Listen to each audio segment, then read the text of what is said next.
Gérard Desragognons. Donc, je suis vice-président de Télécom Paris Alumni et puis j'ai aussi lancé en 2021 un groupe qui s'appelle Numérique et Environnement au niveau de Télécom Paris Alumni. Je voudrais d'abord remercier toute l'équipe d'organisation, donc des 5 associations et d'Alumni Force de Planète. On a eu 375 inscriptions, ce qui est un beau succès. Alors, quand on a choisi la date du 5 octobre, on ne savait pas que le prix Nobel de physique 2021 serait attribué aujourd'hui à 2 physiciens qui sont 2 experts de la modélisation physique du changement climatique. C'est un peu un clin d'œil. Ce sont un américano-japonais et un allemand, donc il n'y a pas de français, mais c'est quand même un beau clin d'œil. Cet événement est organisé donc, par les 5 associations de l'Institut Polytechnique de Paris. Donc l'Institut Polytechnique de Paris qui a été créé en 2019. Et à ma connaissance, c'est le premier événement global co-organisé par ces 5 associations d'alumni.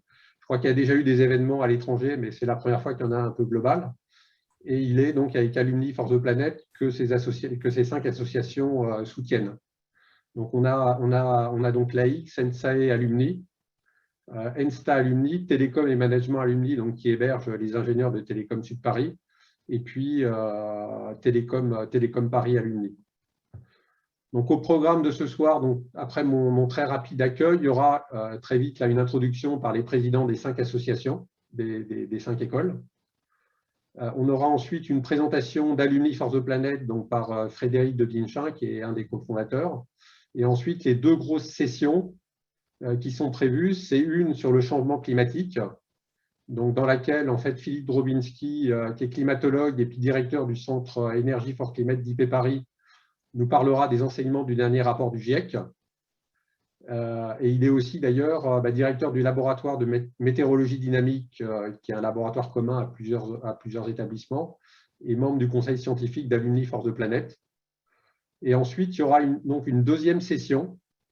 La première, c'est plus de l'information, et la deuxième, c'est plus de l'action. C'est vous dire comment agir concrètement dans son entreprise, grâce au témoignage d'Emmanuel Temkin, qui est directrice d'innovation et RSE pour Orange au niveau de la direction Entreprise France. Et puis, une rapide conclusion de Frédéric de Dinchin. Donc, on va passer très rapidement à l'ouverture des 5 présidents. Donc, je passe d'abord la parole à Marwan Laoud, donc président de l'AX. Donc, cher Marwan, à toi la parole. Gérard, je voudrais faire une proposition. Ce n'est pas parce que nous sommes dans un monde mixte qu'il faut perdre la galanterie. Donc, je propose que ce soit les dames qui commencent, s'il te plaît. D'accord. Bon, à ce moment-là, je vais passer la parole à Laura. Alors, Laura, à toi la parole. Donc, Laura est la présidente de Télécom Paris Alumni. À toi la parole. Merci Gérard, merci Marwan pour ton élégance.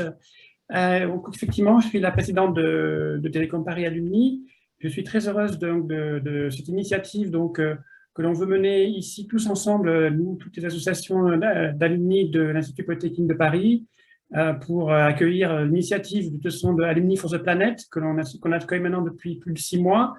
Et puis sur des sujets qui sont maintenant des sujets majeurs pour nous tous, et qui touchent particulièrement nos publics, enfin nos communautés, nos réseaux d'ingénieurs pour notre part, qui sont très sensibilisés, et surtout pour les plus jeunes d'entre eux, très sensibilisés à ce sujet-là, qui démarrent leur parcours professionnel et qui, je sais déjà, souhaitent avoir des réponses et s'investir dans l'entreprise pour le climat.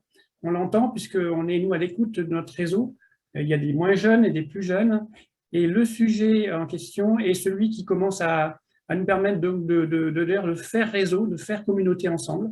L'activité des groupes que nous, on a commencé maintenant à bâtir depuis 1 an est celui qui fait le plus gros succès quand on fait des webinaires, avec bien sûr des groupes thématiques plus historiques. Chez nous, c'est le groupe Télécom, bien sûr, fait toujours très grand succès, mais le groupe numérique, piloté par Gérard, attire vraiment toutes les générations d'alumni. Donc pour nous, c'est un gage que de toute façon, ça répond à un besoin, ça répond à une dynamique, et puis ça nourrit aussi notre vitalité interne. Donc tout est gagnant là-dessus. Je vous souhaite à tous ceux qui vont assister à apprendre beaucoup et à vous motiver beaucoup, puisque je crois que la deuxième partie, ça va être pour nous motiver tous pour concrètement avancer sur ces sujets. Voilà, je vous remercie et je passe la parole à Isabelle. Bonsoir. Donc, de mon côté, je suis très heureuse d'introduire cet événement en tant que présidente d'ENSEI Alumni, qui rassemble aujourd'hui plus de 8400 membres sur les 5 continents. Et nous sommes très fiers, en fait, de participer à cet événement au sein d'IP Paris, dans le cadre de l'appui commun à Alumni for the Planet. Voilà, je passe la parole à Marouane en espérant que les bruits de sirène du centre de Paris n'ont pas trop gêné. Merci beaucoup Isabelle. Bonsoir à toutes et à tous. Je suis extrêmement fier de parler, de dire ces quelques mots devant vous ce soir. Je voudrais livrer une réflexion qui, à mon sens, au-delà de tous les aspects qui concernent la protection de notre environnement, la protection de notre cadre de vie, finalement la protection de la vie, devrait nous motiver, nous, en tant qu'association d'alumni. Je suis convaincu qu'aucun problème sur Terre, dans les airs, dans l'espace, ne peut pas être résolu par les scientifiques et les ingénieurs. Et pour moi, le défi que pose l'évolution du climat et donc la dégradation de notre cadre de vie, du cadre de vie de l'humanité, et pour les étudiants, les élèves de nos écoles aujourd'hui, demain, et pour la majorité de nos alumni, le défi qui compte, celui qu'il faut relever et le problème qu'il faut résoudre. C'est la raison pour laquelle, quand Frédéric de Dinchin est venu vers moi pour parler d'Alumni for the Planet en disant « Qu'est-ce que tu en penses ?», je n'ai pas hésité une seconde et je suis très fier du fait que l'ensemble du conseil de l'AX, l'ensemble de la communauté ou une grande majorité de la communauté se mobilise, et j'ai hâte d'écouter très attentivement ce qui va nous être dit, à la fois sur la modélisation et la situation, le rapport du GIEC, mais aussi sur comment on fait tous les jours. Je salue Philippe Drobinski, qui est membre du conseil de l'AX, mais là, en l'occurrence, ce soir, il est le patron de Energy for Climate. Stéphanie, tu veux dire un mot peut-être pour l'ENSA Alumni, ou j'ai l'impression que Dominique n'a pas pu se connecter? Oui, écoutez, moi je suis représentante donc de l'ENSTA Alumni et je suis très fière de participer à cet événement qui effectivement est une des priorités, je pense, de plus en plus pour les jeunes ingénieurs qui sortent. Enfin, je veux dire, le sujet est une des priorités de plus en plus pour les jeunes ingénieurs qui sortent, parce qu'effectivement, aujourd'hui, on s'aperçoit que la science nous a emmenés peut-être parfois dans des retranchements un petit peu complexes auxquels on doit faire face aujourd'hui. Et on espère tous que la science va donc nous aider maintenant à remonter la pente. Voilà. Voilà. Okay. Peut-être que je vais laisser la parole à Frédéric. Oui, donc je propose de passer à la session d'après à Frédéric, donc pour introduire donc Alumni for the Planet. Merci Frédéric.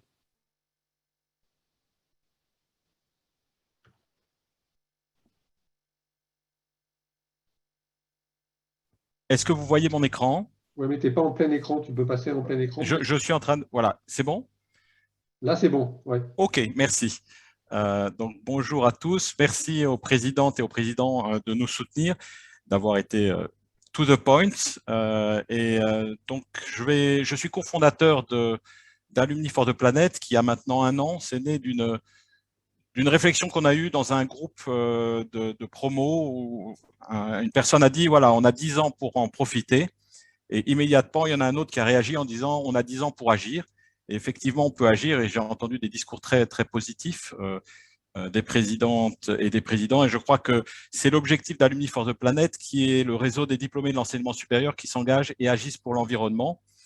Donc, on va bientôt fêter notre premier anniversaire. L'objectif, c'est de mobiliser massivement les alumni, c'est-à-dire les diplômés de l'enseignement supérieur, de l'université, des écoles, management, commerce et ingénieurs, sur les enjeux du climat et de l'environnement et les aider à agir. Pourquoi les alumni? C'est parce qu'ils ont des responsabilités dans les entreprises et aussi dans les organisations publiques, au niveau des territoires. Et leur action peut avoir un impact majeur et immédiat. Et ça, c'est très important parce que les jeunes se mobilisent, mais il faut que la génération aussi qui est en mesure de changer les choses aussi soit mobilisée et active. Et comment on compte le faire? C'est en apportant un soutien concret pour aider les alumni à agir et en collaborant, et c'est très important, avec les associations d'alumni qui vont nous permettre de massifier cette sensibilisation et ce passage à l'action. Et je salue cette initiative et je remercie Gérard d'avoir mis ensemble les 5 associations d'alumni de l'Institut Polytechnique de Paris pour pouvoir justement monter un événement qui va pouvoir toucher plus de monde. Et on va, dans le futur, on va continuer à monter des événements de ce type-là avec plusieurs groupes d'associations d'alumni. Donc, il y a 7 membres fondateurs qui viennent d'horizons assez divers, aussi bien universitaires que d'écoles. Il y a une vingtaine de bénévoles aujourd'hui, plus des bénévoles qui interviennent sur des activités assez ponctuelles. Ce qui est important, c'est qu'on est une association apolitique et non militante qui est orientée vers l'action. Aujourd'hui, on a plus de 100 associations d'alumni qui nous soutiennent. Et chaque jour, on en a de nouvelles qui se joignent à nous et c'est très important parce qu'encore une fois, on a une ambition. L'ambition, c'est d'essayer de mobiliser, de toucher le plus d'alumni possible. On est aussi soutenu par plusieurs conférences et conférences des grandes écoles, président d'université, école française d'ingénieurs, ingénieurs et scientifiques de France et officiellement également par le ministère de la Transition écologique. Dès le début, nous avons été avec 3 parrains de choix qui ont été depuis le début avec nous. Je veux citer d'abord Valérie Masson-Delmotte, qui est paléoclimatologue, qui est coprésidente du groupe numéro 1 du GIEC, le groupement d'experts intergouvernemental sur l'évolution du climat. Yann Arthus Bertrand, qui est un photographe et fondateur de la fondation Good Planet, et Pascal Demurger, qui lui représente le monde de l'entreprise, qui est le directeur général de la MAIF. Et nous sommes accompagnés d'un conseil scientifique de haut niveau, tous impliqués dans le thème climat et environnement, mais avec des approches différentes, que ce soit économiques, financières, cognitives, à partir des sciences cognitives, à partir de l'agriculture, de la climatologie, de la physique. Et ce conseil scientifique se réunit avec nous 3 à 4 fois par an pour donner les grandes orientations en termes de qualité de l'information que nous apportons. 3 grands piliers, 3 grands axes de travail concrets. D'abord informer, ensuite connecter les alumni entre eux et enfin les accompagner dans l'action. Informer, c'est essentiellement référencer de manière lisible sur notre site internet, dans la rubrique « Je m'informe », les principaux sites et contenus. On ne crée pas du contenu, mais on ramène des contenus de niveau de complexité plus ou moins grand en fonction de l'intérêt des gens qui viennent sur ce site. La partie connectée est importante. Pourquoi? Parce que quand vous arrivez sur le site, vous avez un bouton qui dit « Je rejoins le réseau des alumni engagés ». C'est quoi l'idée? L'idée, c'est de proposer aux alumni, aux diplômés d'enseignement supérieur de rejoindre le réseau. Et qu'est-ce que ça fait? Ça vous donne accès à un certain nombre de services. Aujourd'hui, il y a plus de 3500 alumni qui sont connectés. Et vous pouvez, par exemple, au sein de la même entreprise, vous retrouver. On a plusieurs groupes d'alumni maintenant qui, au sein d'entreprises, sont suffisamment nombreux, 20, 30, 40, et qui peuvent se connecter entre eux. Et je dirais, c'est l'effet machine à café. On se retrouve, on décide d'avancer sur un sujet, on est plus nombreux, l'union fait la force et aussi donne plus d'idées pour pouvoir avancer et ensuite convaincre, à partir de l'intérieur de l'entreprise ou de l'organisation, convaincre que son COMEX ou son manager, parce que ce qu'on souhaite, c'est vraiment favoriser la transformation des entreprises par l'intérieur. Et également, on peut se connecter au sein d'une même ville, et donc c'est également la façon de pouvoir retrouver d'autres alumni pour travailler sur un sujet au sein de sa ville, un sujet lié au climat et à l'environnement. Donc ça, c'est le deuxième grands piliers que propose Service, que propose Alumni for the Planet. Le troisième, c'est accompagner. Alors, accompagner, ça passe d'abord par la diffusion de bonnes pratiques sur notre site, ça passe par le référencement d'organismes ressources pour faire de la sensibilisation massive, pour faire des bilans carbone, pour faire des actions de décarbonation au sein de son entreprise. Ça passe par des témoignages. Vous pouvez témoigner, mais vous pouvez également avoir accès à des témoignages. Et on considère que le témoignage, et c'est l'idée aussi de ce webinaire, avec le témoignage d'abord d'un sachant et ensuite le témoignage de quelqu'un qui agit dans son entreprise, peut montrer comment est-ce qu'on peut faire avancer le sujet et comment chacun, à son niveau, peut faire quelque chose pour lutter contre le changement climatique et puis s'attaquer aux dérèglements environnementaux. Et je vais terminer ma présentation en parlant des deux types de webinaires qu'on a mis en place. On a, depuis 6 mois, mis en place un certain nombre de webinaires, une douzaine, qui sont orientés sur 2 piliers. Le premier pilier, c'est les webinaires inspirer le passage à l'action, qui sont des webinaires thématiques, comme celui d'aujourd'hui. L'idée, c'est de donner l'envie. Le deuxième cycle de webinaires, c'est le webinaire de l'accompagnement à l'action dans la durée, qui est réservé aux alumni qui se sont engagés sur le site, qui, lui, n'est pas ouvert au grand public, mais qui permet de regrouper des groupes de 20, 30 personnes et travailler pendant 1, 2, 3, 4 webinaires sur leur projet, accompagnés par des coachs et des témoins et des spécialistes de l'intelligence collective. Nous avons déjà des résultats concrets. Bon, dans le premier cycle, inspirer le passage à l'action, on a déjà à peu près 500 ou 600 personnes qui ont participé à ces cycles, dont les participants d'aujourd'hui.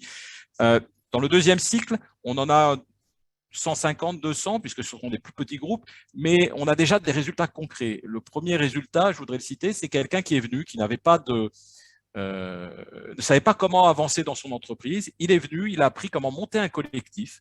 Et depuis, au sein d'une grande entreprise dans le domaine agricole, il a monté un collectif, c'est-à-dire qu'il a regroupé autour de collègues qui n'étaient pas forcément des gens qui avaient pour fiche de poste de faire avancer la RSE ou le climat ou l'environnement, mais qui étaient intéressés par le sujet, les a regroupés et ils commencent à avancer sur des actions dans l'entreprise.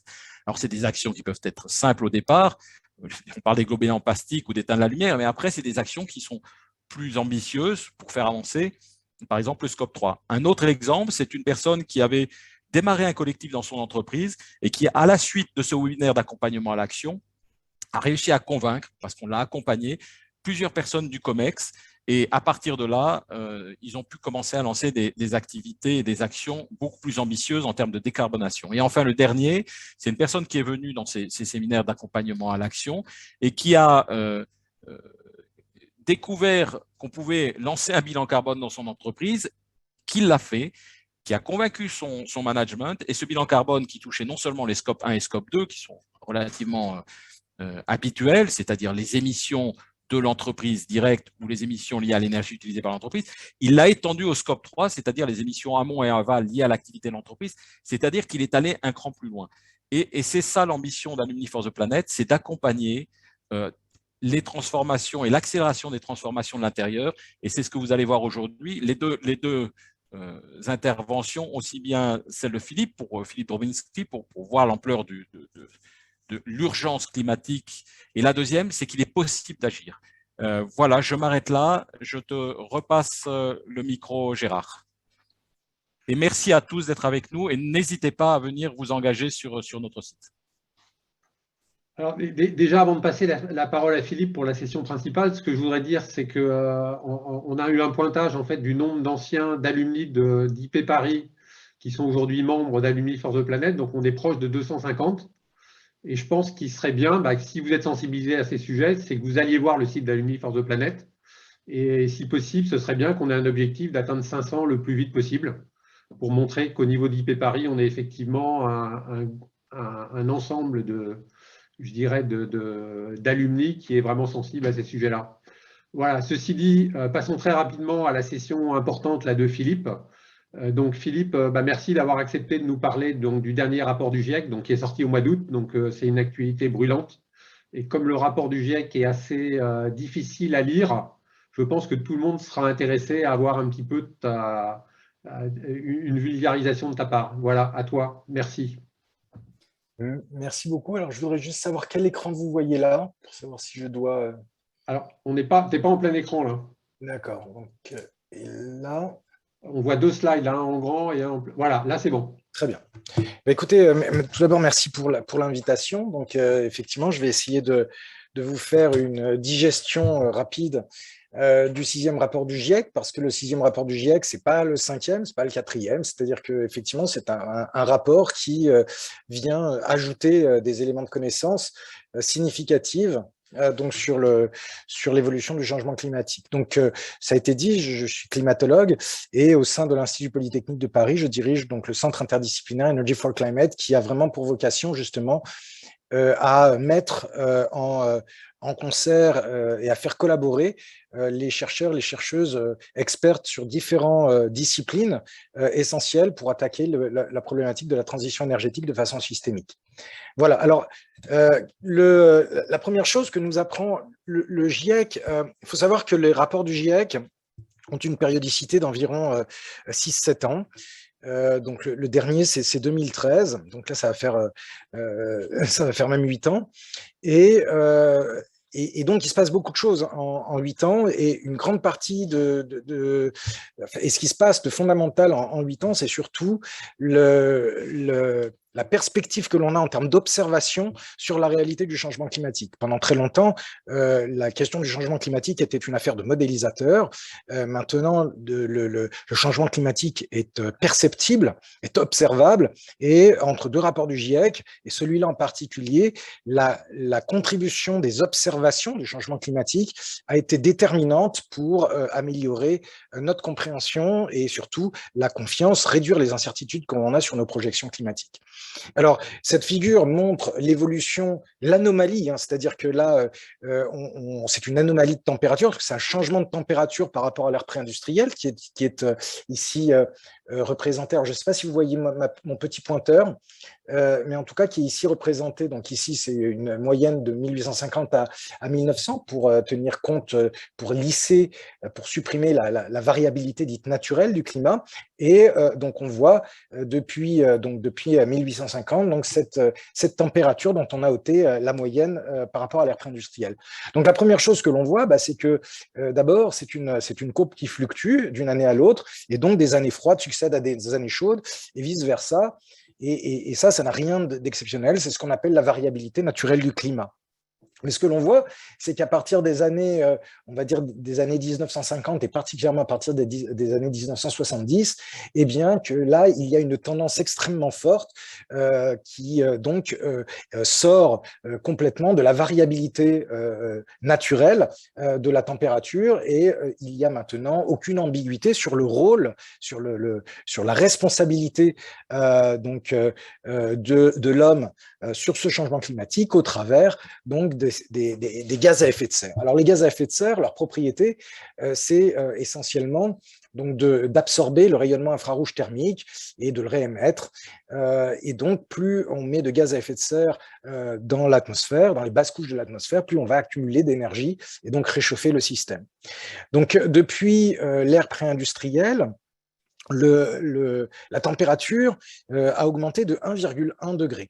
Alors, il y a 2 choses qu'il faut savoir. D'abord, si je vous dis qu'en 2021, on est plutôt proche des 1,25 degrés, donc ici, les 1,1 degrés, c'est une moyenne ici entre 2010 et 2020, donc sur une décennie, et forcément, donc du coup, c'est une valeur qui est un petit peu moins importante que je dirais l'augmentation observée sur une année particulière.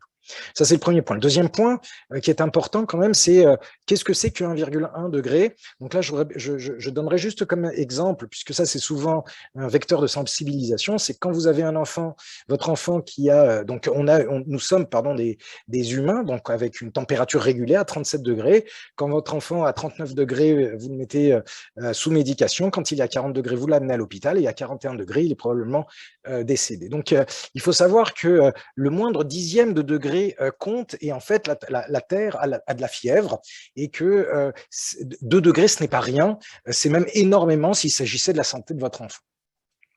Donc, on doit faire attention à notre planète comme on ferait attention à nos enfants, et donc il faut de façon très claire réduire nos émissions, la concentration de gaz à effet de serre.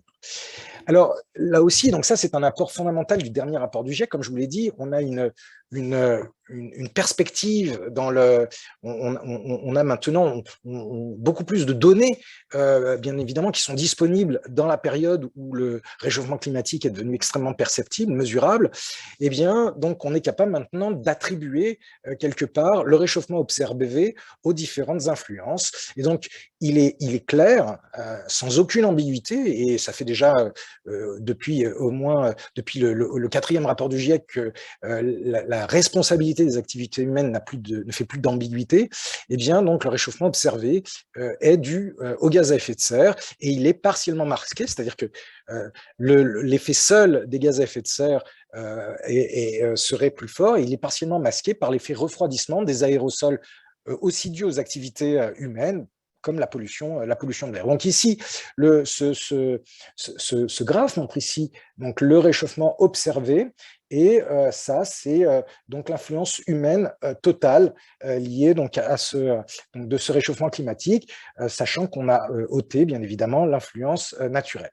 Donc, si on regarde, ça, c'est la contribution des gaz à effet de serre. Donc, vous voyez que les gaz à effet de serre ont une contribution plus forte en termes de réchauffement observé. Donc, pour 1,1 degré de réchauffement observé, nous avons 1,5 degré attribuable aux gaz à effet de serre d'origine anthropique. Nous avons à peu près moins 0,4 degré attribuable, donc de refroidissement lié aux particules de pollution. Et puis, nous avons un certain nombre de facteurs naturels, mais dont vous voyez que le signe, bien sûr, ne joue pas de rôle finalement dans le réchauffement moyen observé. Et une partie est liée à ce qu'on appelle la variabilité interne, c'est-à-dire le fait que, bien évidemment, il y a aussi une contribution de cette variabilité naturelle qui est ici, bien sûr, de moyenne nulle. Alors, les conséquences observées, et là je parle encore une fois de conséquences observées sur les événements, sont observables hein, sur les événements extrêmes. Il n'y a plus d'ambiguïté sur le fait que les chaleurs extrêmes sont plus fréquentes, plus intenses, les précipitations sont plus fréquentes et également plus intenses. Là, pour les ingénieurs que nous sommes, je fais référence à la loi de Clausius-Clapeyron qui nous dit que dans un climat plus chaud, dans un air plus chaud, eh bien, un air plus chaud est capable de retenir sous forme vapeur une quantité d'eau plus importante. Et donc, quand eh bien, cette eau précipite, elle précipite de façon plus abondante. Les sécheresses augmentent dans certaines régions. Et puis, associé à ces sécheresses, à ces chaleurs extrêmes, forcément, les conditions météorologiques sont propices aux incendies. Et là, je ne vous renvoie qu'aux événements qui sont passés, par exemple, en Amérique du Nord, il y a encore quelques semaines. Et enfin, un des effets très significatifs et observables du réchauffement climatique, c'est d'une part le réchauffement de l'océan, une acidification par l'absorption de CO2, et une perte d'oxygène. Et comme nous le verrons, cette absorption, cette dissolution du CO2 dans l'atmosphère, en plus donc d'augmenter le pH, donc d'acidifier, eh bien, va réduire cette solubilité, va se réduire avec l'élévation de température. Alors, qu'est-ce que nous dit quand même l'accord de Paris et l'accord de Paris cadre en fait les trajectoires futures. D'abord, l'accord de Paris nous dit dans son article 2 qu'il faut garder les températures en dessous de 2 degrés et poursuivre l'effort pour rester en dessous de 1,5 degré de réchauffement climatique. Alors ça, en termes d'impact, ça a été quantifié, hein, le passage des 1,5 et des 2 degrés, c'est que typiquement, en termes d'accès à l'eau, eh bien, 2 degrés de réchauffement climatique, c'est un demi-milliard d'individus supplémentaires affectés par des pénuries d'eau. C'est aussi une multiplication par 3 des personnes exposées au risque de crue, et puis des stocks là je parle des stocks de poissons, mais de façon générale, l'alimentation, à la fois en qualité et en quantité, sera fortement impactée par le réchauffement climatique. Alors ça, pour rester dans ces trajectoires, que l'accord de Paris cadre, donc dans son article 4, il dit qu'il faut il faut atteindre un pic d'émission le plus vite possible pour effectuer une réduction très rapide et atteindre une neutralité carbone entre 2050 et 2100. Cette neutralité carbone signifie que si nous émettons une unité de CO2 dans l'atmosphère, il faut pouvoir être capable d'en absorber une unité en même moment. Alors, que nous apprennent maintenant les projections climatiques? Alors, il y a un terme, un concept qui est important qui s'appelle la sensibilité climatique. La sensibilité climatique, c'est le changement climatique, c'est donc le réchauffement climatique induit par un doublement de CO2.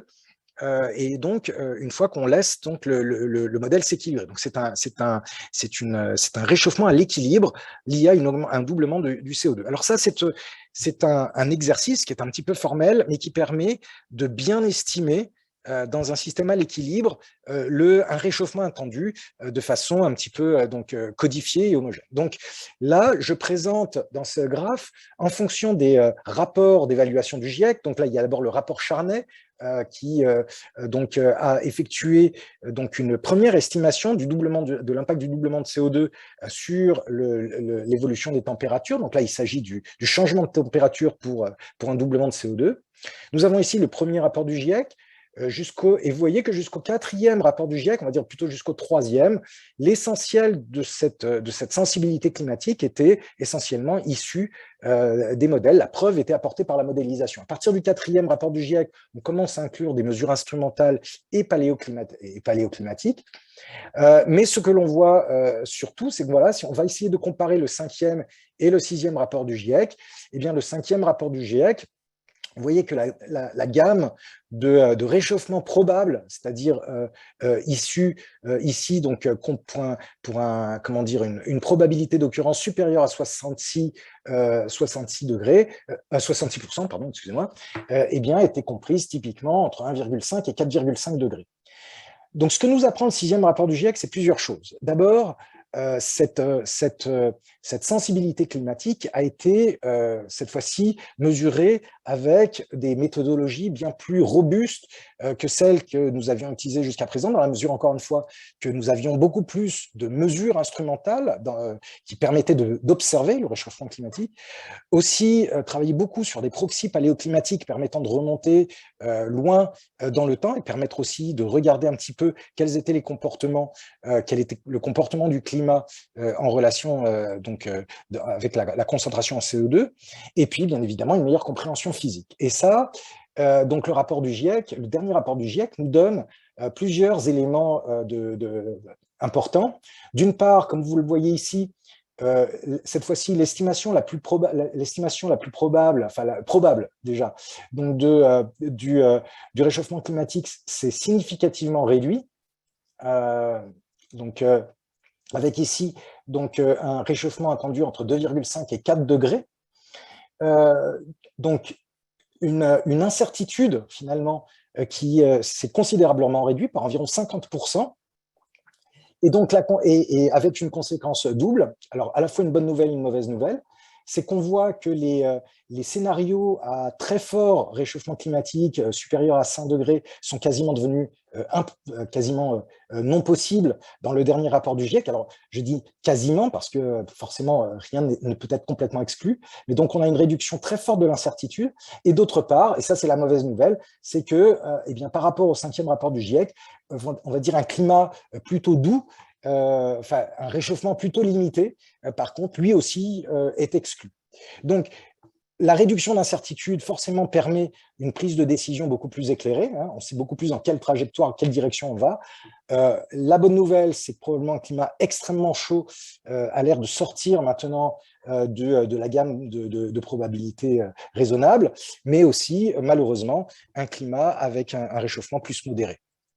Alors maintenant, si on regarde cette fois-ci les scénarios, c'est-à-dire les scénarios transitoires, donc des scénarios, donc par rapport au 5e rapport du GIEC, en gros, les scénarios d'émissions sont restés à peu près les mêmes, on en a eu un peu plus, mais c'est surtout qu'on a décrit ce qu'on appelle des SSP, des Shared Socio-Economic Pathways, donc des trajectoires partagées socio-économiques, c'est-à-dire une sorte de récit lié à ces scénarios futurs.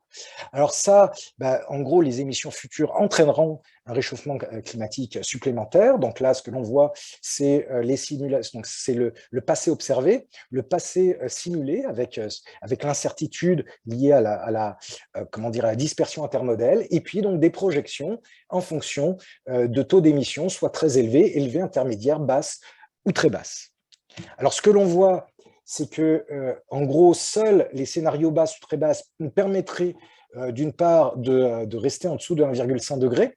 D'autre part, on voit que dans le scénario, que les autres scénarios ne permettant pas de rester au-dessous de 1,5 degré, eh bien, par rapport là aussi au 5e rapport du GIEC, eh bien, quelque part, on a perdu 10 ans, c'est-à-dire que là, on est plutôt sur un passage donc du seuil de 1,5 degré autour des années 2030.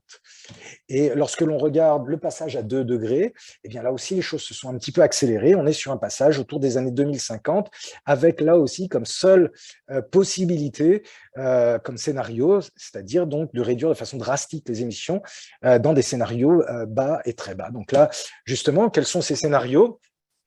Et ben, ces scénarios, on les retrouve ici. Donc ça, ce sont les émissions des CO2 très élevées. Donc c'est le cas, bien évidemment, le plus pessimiste, élevé, intermédiaire, et basse et très basse. Et vous voyez que pour maintenir un réchauffement climatique en dessous de 1,5 ou disons 2 degrés, plus raisonnablement, eh bien, il faut véritablement arriver à la neutralité carbone entre 2050 et 2100.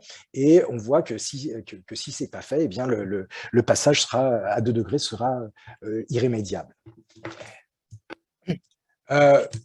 Alors, je parle bien sûr de réduction de CO2, mais on verra, et ça peut faire partie de la discussion, il n'y a pas que du CO2, il y a d'autres gaz à effet de serre, et d'autres gaz à effet de serre qui ont une durée de vie beaucoup plus faible dans l'atmosphère, comme le méthane, qui sont plus réchauffants également, mais du coup, justement, comme ils sont plus réchauffants et une durée de vie plus courte, il y a probablement un grand intérêt aussi de miser sur la réduction d'autres gaz à effet de serre qui nous permettraient surtout d'infléchir beaucoup plus rapidement ces courbes à la fois d'émissions, mais surtout la réponse en température du système climatique.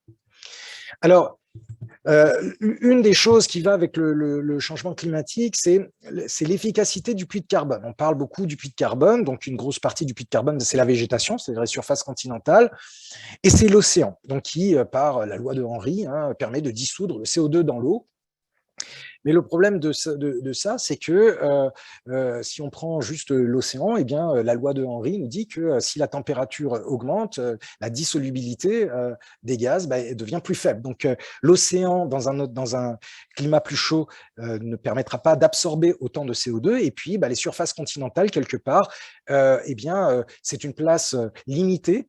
Et donc, les surfaces disponibles pour absorber, elles ne pourront pas croître non plus drastiquement. Et donc, qu'est-ce que nous apprend ce graphe ? Nous apprend que d'abord, pour des scénarios avec un niveau élevé d'émissions CO2, la quantité d'émissions de CO2 atmosphérique absorbées par le continent et l'océan est plus grande.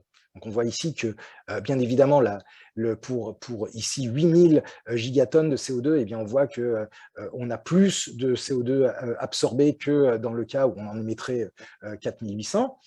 Mais plus d'émissions de CO2 restent dans l'atmosphère. C'est-à-dire la fraction ici, on passe typiquement dans un scénario qui nous permettrait de rester au-dessus de degré à une efficacité de 70%, alors qu'on serait à une efficacité de 44% dans un scénario, on va dire ici, élevé, et à 38% dans un scénario très, très élevé.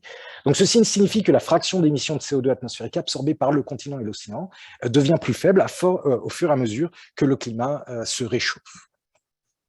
Alors, pour chaque fraction de réchauffement planétaire supplémentaire, les changements sont amplifiés dans chaque région. On voit ici que là où ça se réchauffe très vite, en particulier, on en entend beaucoup parler, sont les pôles. Alors, bien évidemment, la gamme de couleurs ne nous permet pas de regarder, par exemple, là aussi une augmentation assez accélérée dans la région méditerranée que je connais bien. Et on voit que, bien évidemment, les continents se réchauffent plus vite que la mer et certaines régions plus vite que d'autres. Il en est de même pour les précipitations. Il y a des changements de précipitations. Alors, c'est des pourcentages, donc c'est des changements au pourcent. Alors, il faut faire attention parce qu'il y a certains changements qui sont faibles en valeur absolue, mais forcément donc, qui peuvent faire apparaître des changements relatifs beaucoup plus forts. Et donc, on voit des zones d'aridification, donc avec une diminution significative des précipitations, alors que d'autres régions, le cycle hydrologique va s'amplifier et donc va induire ici plus de précipitations. Alors, un des autres vraiment apports du GIEC, de ces derniers rapports, c'est la dimension, c'est l'attribution des extrêmes climatiques. Je vais régulièrement donc faire des interventions sur des plateaux télé. On me demande, voilà, il a plu très fort à Marseille. Bon, est-ce que cet événement est attribuable au changement climatique? Donc, ça, c'est bien sûr une des questions qui sont compliquées à résoudre sur un seul événement. Donc, l'approche événementielle n'est pas forcément pertinente. pertinente. En revanche, un gros travail a été fait pour dire quelle est la partie attribuable aux activités anthropiques dans l'augmentation donc des épisodes extrêmes. Donc là, je vais parler tout d'abord des extrêmes de chaleur. Donc ici, qu'est-ce que montre ce diagramme? On a deux choses, la fréquence d'une part, l'intensité d'autre part. Et donc on voit qu'à l'époque pré-industrielle, si on avait un épisode par an, ce qui est attribuable au changement climatique maintenant, c'est qu'à présent, on en a 5 par an. Et puis, dans un climat à 2 degrés plus chaud, on aurait 14 par 50 ans. Là, ici, c'est le temps de retour à 50 ans. Donc, on en aurait 14 avec, par exemple, dans un climat à 2 degrés plus chaud, des extrêmes de température qui seraient 2,7 degrés plus chaud, toujours encore à mettre en relation avec ce que je vous ai dit, c'est-à-dire le fait que chaque dixième de degré compte. Donc, cette attribution-là, donc des extrêmes au changement climatique est une véritable nouveauté dans ce rapport du GIEC. Alors, il n'y a pas que les précipitations, il n'y a pas que les événements, les chaleurs intenses, il y a aussi les fortes précipitations qui devraient augmenter via la loi de Clausius-Clapeyron d'environ 7% par degré. Bien sûr, on a déjà observé la proportion de cyclones tropicaux et puis des sécheresses dans certaines régions. Donc là, je montre ici l'exemple pour les sécheresses. Donc là aussi, quand en l'ère pré-industrielle, on en avait une par an, et bien dans un climat à 2 degrés plus chaud, on en a une par 10 ans, excusez-moi, on en aurait 2,4 par 10 ans dans un climat à 2 degrés plus chaud, avec ici une augmentation donc, de 6 écart-types en termes d'aridité. Alors, en plus de tout ça, viennent la réduction de la glace de mer arctique, de la couverture neigeuse, du pergélisol, qui sont aussi très bien documentés dans le dernier rapport du GIEC. L'autre chose qui est clairement un apport très fort dans le rapport du GIEC, c'est la capacité de regarder de façon beaucoup plus finement ce qui va se passer dans les différentes régions du globe et en particulier les facteurs générateurs d'impact. Donc là, je présente par exemple les canicules. Alors là, vous allez me dire, mais qu'est-ce que c'est que ce diagramme? En fait, ce diagramme, c'est tout simplement les continents. Donc ici, vous avez l'Afrique, ici, vous avez l'Europe, l'Europe de l'Est, vous avez ici l'Asie, vous avez ici donc la Nouvelle-Zélande, etc. Donc vous voyez que c'est une façon très schématisée de présenter ici les régions. Mais en gros, ce que ça vous montre, c'est que ici, les canicules augmenteront. Donc c'est ce petit. Alors je serais incapable de définir la couleur exacte de ça, mais en tout cas, voilà, cette couleur-là montre une augmentation avec un niveau de confiance donné par le nombre de points. Et par exemple, je reprends la région Méditerranée que je connais bien. L'augmentation des vagues de chaleur est très significative. Par exemple, en Europe de l'Ouest, en Europe centrale, enfin toute la région euro-méditerranée est très fortement impactée par une augmentation très forte des vagues de chaleur. On peut regarder ça également pour les sécheresses. On voit que pour les sécheresses, il y a beaucoup de régions où il y a peu d'accords dans le type de changement. C'est toutes ces régions grisées. Et toutes ces régions un petit peu, donc là aussi, une couleur un petit peu intermédiaire, beige, eh bien là par contre, le signal d'augmentation est significatif et pour reprendre aussi une région que je connais bien, la Méditerranée est une région où l'indice de confiance est moyen. Il y a peu de régions encore où le niveau de confiance est très fort, mais en tout cas, voilà, une des régions qui se détache aussi en termes de signal sur l'évolution des sécheresses. Alors je conclurai avec un petit peu un discours pour mettre ça en perspective, encore une fois, de l'accord de Paris. Donc là, c'est une figure qui montre l'accroissement de la température moyenne globale depuis l'ère pré-industrielle. Donc ici, on est à aujourd'hui 1,1 degré. Et puis ici, les émissions cumulées depuis 1850 à 1900.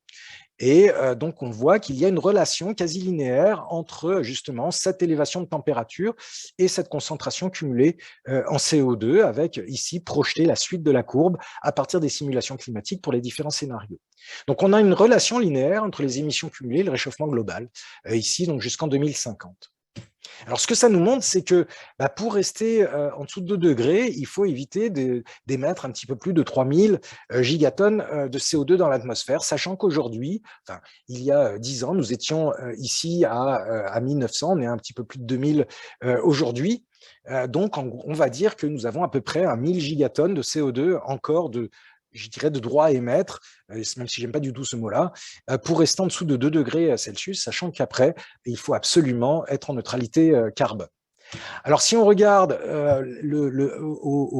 aux émissions, au taux d'émission actuel, eh bien, il faut moins de 30 ans pour parcourir ce chemin-là.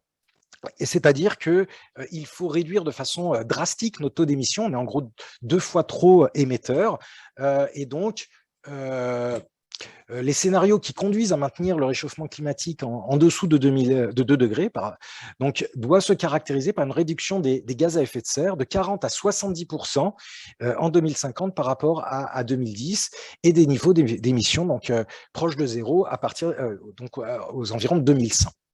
Alors maintenant, je vais remettre ça, et ce sera mon slide quasiment de conclusion, en regard de ce qui nous est arrivé l'année dernière, donc c'est-à-dire, et qui continue à nous arriver, la crise du Covid. Donc ça, il faut savoir que en 2020, donc là c'est 2000, donc vous avez l'année pré-Covid, 2019, vous avez l'année 2020. Donc ça, ce sont les émissions donc en milliers de mégatonnes de dioxyde de carbone. Et donc, vous voyez qu'en 2020, nous avons observé une réduction d'environ 6,4% donc des émissions de CO2 par rapport à 2019. Or, le programme donc, des Nations Unies sur l'environnement estime une réduction des émissions de carbone de 7,6% par an entre 2020 et 2030, donc on est en plein dedans, pour atteindre l'objectif des 1,5 degrés. Donc vous voyez que ici, l'année Covid ne rentre même pas dans cet objectif-là, et donc on voit que l'effort à fournir, on va dire, va au-delà de l'année 2020, l'année Covid que nous avons vécue. Alors, il faut maintenant s'armer. On voit que ça, ce sont donc les grands secteurs d'émissions de gaz à effet de serre. La production d'énergie, c'est 35% des émissions de gaz à effet de serre.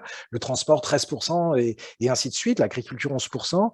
Et donc, le travail à fournir, c'est de parvenir dans tous ces secteurs fortement émetteurs à réduire très fortement notre empreinte carbone. Et je pense que la discussion qui va s'en suivre va contribuer à cette discussion.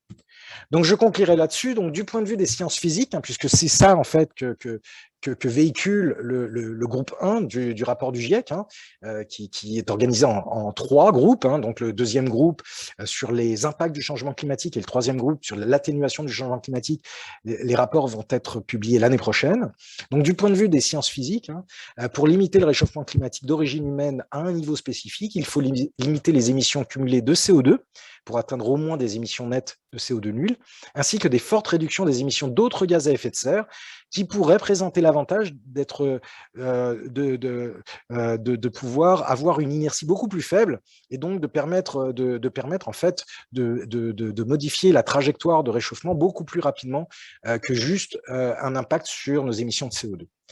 Des réductions fortes, rapides et durables des émissions de méthane en particulier, comme je vous en ai parlé, qui est à la fois 20 fois plus chaud, on va dire, 20 fois plus réchauffant que le CO2, mais aussi de durée de vie de l'ordre de 10 ans, qui est donc beaucoup plus court, permettrait de limiter l'effet du réchauffement résultant de la diminution de la pollution par les aérosols et en plus d'améliorer la qualité de l'air. Et là-dessus, je vous remercie pour votre attention et puis je pourrai plus tard répondre à toutes les questions que vous avez.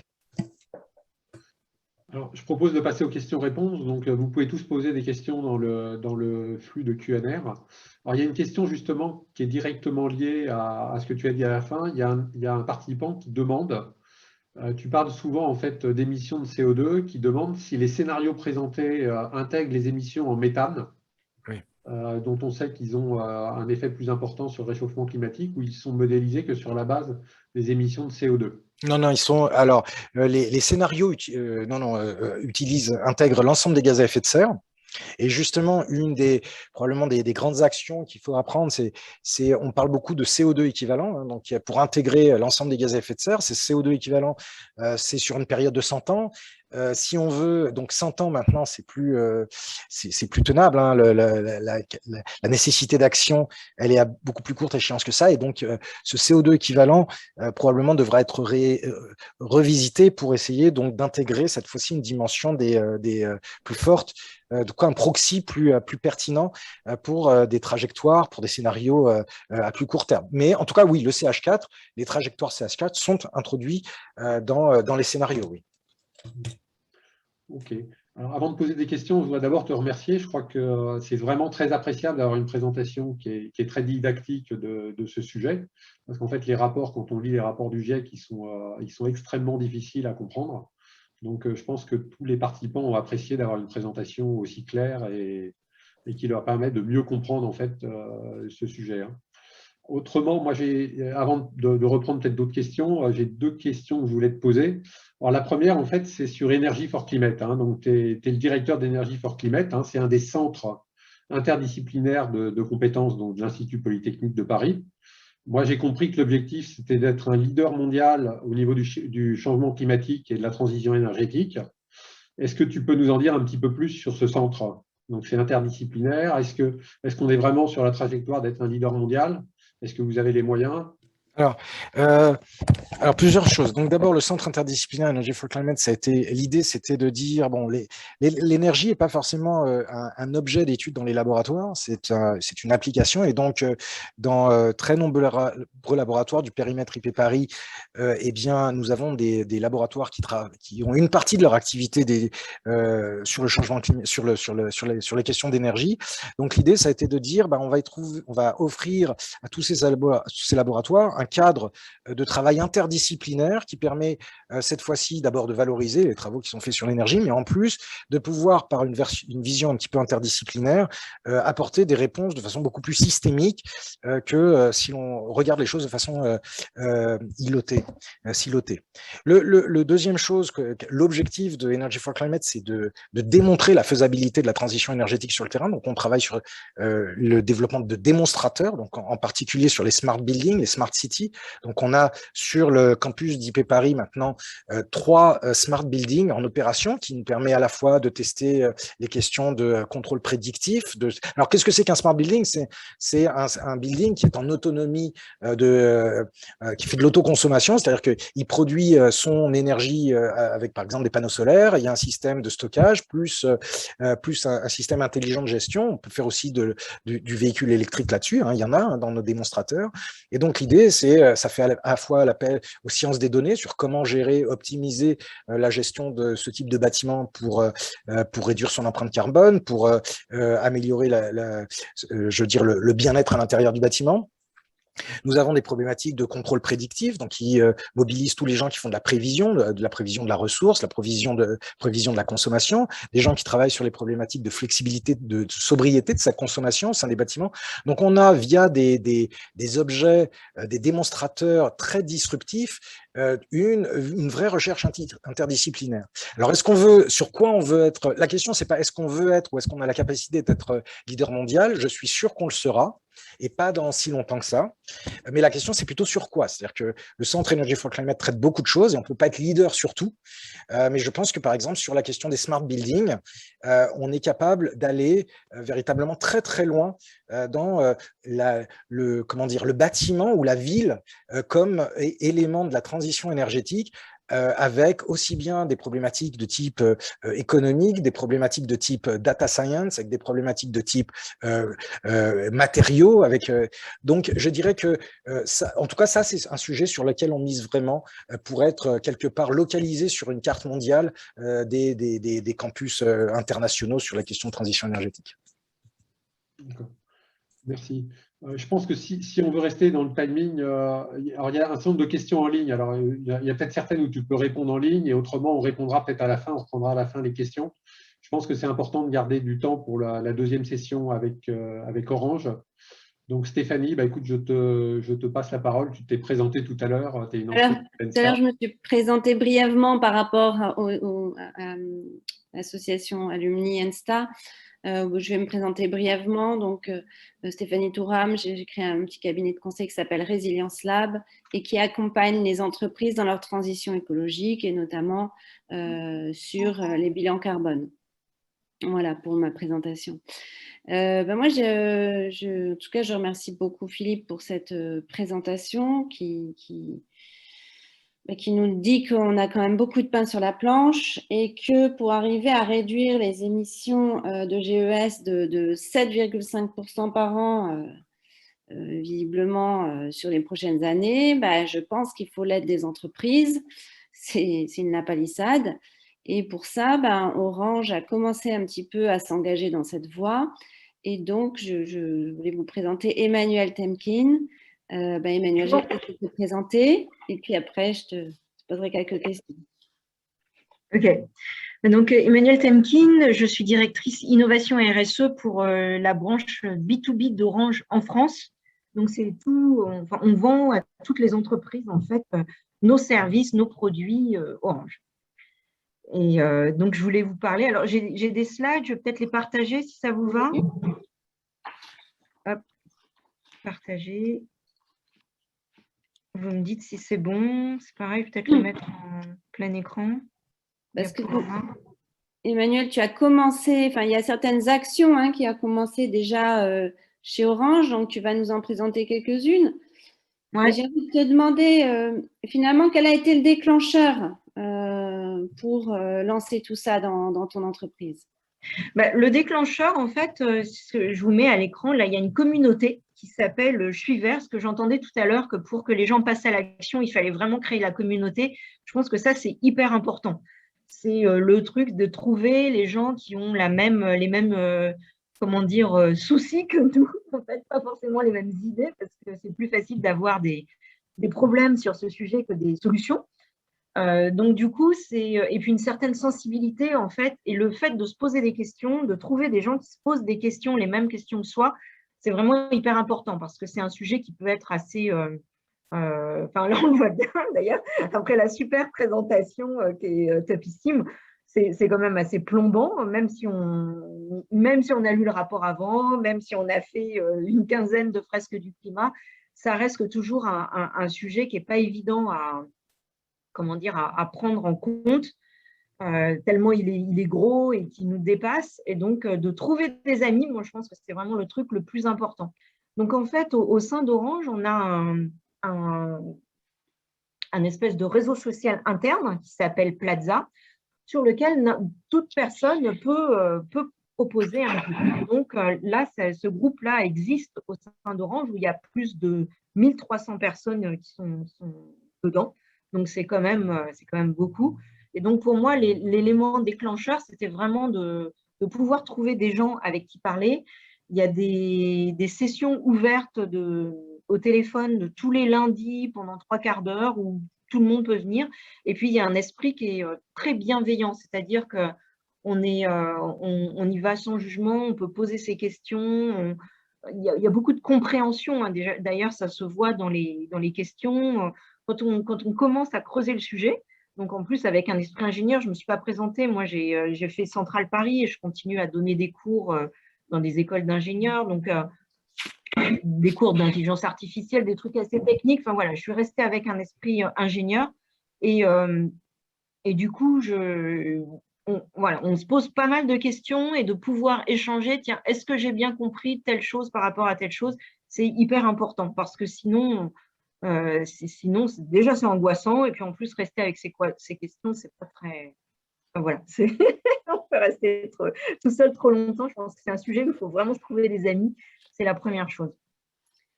Oui, merci Emmanuel. On voit effectivement cette dimension sociale qui vient s'ajouter largement à cette dimension plus scientifique qu'on a vue.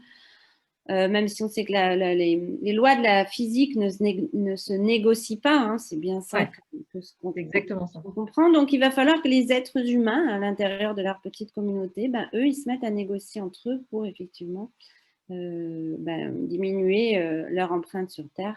Et là, on voit apparaître toute la dimension sociale et sociétale de la problématique. Oui, tout à fait.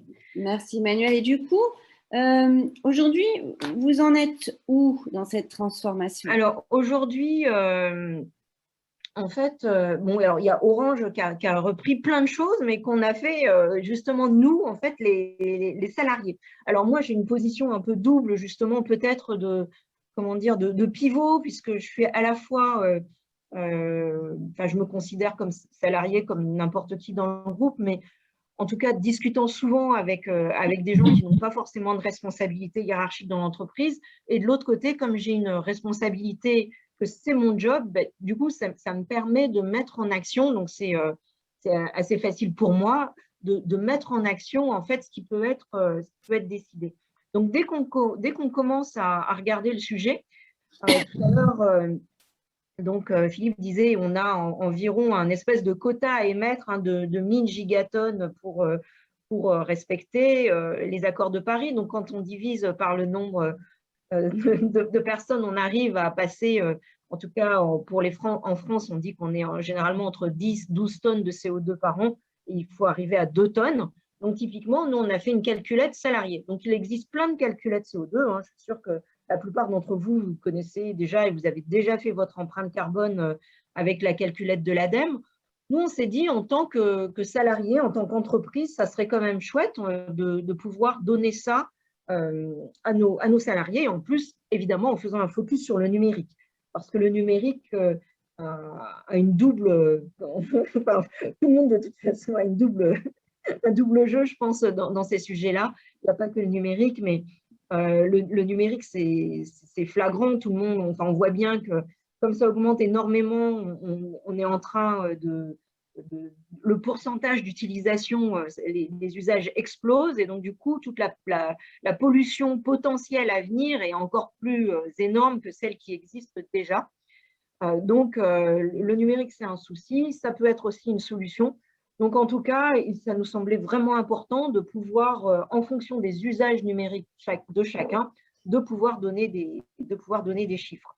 Donc ça, on a fait une calculette, qui permet à chacun de calculer son empreinte carbone. Alors, par rapport à ce qui existe déjà, il y a aussi, alors je ne sais pas si vous voyez là sur le slide, il y a la partie empreinte carbone. Ça, c'est la mienne. Hein. Ça, c'est mon empreinte carbone à moi en ce moment. Donc, vous voyez, même en ce moment, simplement sur ma vie professionnelle, je suis déjà au-delà des 2 tonnes. Donc, ça veut dire que je n'ai pas compté ma vie personnelle, je n'ai pas compté le chauffage au gaz de ma maison, j'ai compté simplement le fait de travailler dans l'entreprise, de passer du temps dans l'entreprise, de manger les plateaux repas dans l'entreprise, des choses comme ça. Ça me fait certaines tonnes de CO2, et en plus, on calcule l'impact carbone généré par autrui. Donc, c'est un espèce de scope, de scope 3, si vous voulez, personnel. Mais alors là, je ne sais pas si on voit sur le slide, mais il est beaucoup plus grand. Dès qu'on organise quelque chose, on peut aussi se dire, alors, ou même dès qu'on poste quelque chose sur les réseaux sociaux, si on organise un séminaire aussi, comment est-ce que les gens vont y venir? Enfin bref, ça permet en tout cas d'avoir vraiment en tête tous les ordres de grandeur, parce que je pense que c'est super important. Puis en plus, comme là, on est dans Alumni Fort de Planète, on a tous fait des grandes écoles. Ce qu'on sait faire, c'est justement des ordres de grandeur, faire des règles de 3, ça c'est hyper important, pour ne pas arriver avec des fausses bonnes idées. Parce que sinon, il y en a plein. Quand on commence à parler du sujet, il y a toujours les gens qui vont dire « Ah, mais il suffit de nettoyer sa boîte mail et puis de supprimer les gobelets. » Enfin, je caricature, mais en fait, c'est vraiment le truc qui arrive toujours en premier dans tout le monde de l'entreprise. Et puis, en faisant des calculs, on arrive à voir que c'est peut-être pas ça qui va révolutionner le monde. Si tout le monde faisait ça, ça ne changerait peut-être rien du tout. Typiquement, pour les mails, généralement, c'est la taille de la boîte si vous les effacez. En plus, si vous les effacez pendant que vous êtes en mobilité, ça ne va pas forcément changer grand-chose. Ça peut peut-être même faire l'effet inverse. Donc, c'est vraiment super important de comprendre d'où ça vient. Et peut-être que ce sur quoi je vais vraiment insister, c'est ça. C'est la fresque du climat. Alors, je ne sais pas si… je peux pas voir… Oups, pardon, c'est le slide d'avant. Je ne peux pas voir si vous dites, si vous connaissez ou pas. Enfin, ça serait génial que tous les participants puissent dire « j'ai déjà fait ce jeu-là ». Donc, nous, à témoigner que je l'ai fait de mon côté. Ok, super. Donc, nous, à l'intérieur d'Orange, en fait, on s'est reconnu dans Je suis vert à avoir fait la fresque du climat par ailleurs personnellement. Et donc, on a monté ça. Et maintenant, c'est devenu un objectif pour toute l'entreprise que 10% des salariés soient formés. Donc ça, c'est une super victoire. On est une centaine d'animateurs, donc on est 2 formateurs d'animateurs accompagnés par la fresque du climat, et on est une centaine d'animateurs dans tout le groupe Orange. Donc, vous voyez là, c'est même de Climate Collage, donc c'est même la version anglaise. Donc, on fait aussi des sessions. En ce moment, d'ailleurs, c'est la semaine, la CSR Week chez Orange. Donc, on fait des sessions de fresque du climat en français et en anglais tous les matins, tous les après-midi. Parce que Orange, ma direction à moi est vraiment côté Orange France, mais Orange, c'est un groupe où il y a 150, peut-être un petit peu moins maintenant, mais 140 000 personnes partout dans le monde. Donc, la dernière fois que j'ai fait des fresques du climat, alors en plus, ça c'est génial, hein, d'avoir quelqu'un du Brésil en même temps qu'un Japonais, en même temps qu'un Allemand, en même temps qu'un Anglais. Alors, il faut bien réviser ces facteurs d'émission pour pas raconter n'importe quoi et bien regarder quel est le mix énergétique de chacun des pays pour être sûr de donner des informations qui ne soient pas, pas trop avec notre prisme français, avec notre électricité parmi ou la plus décarbonée au monde.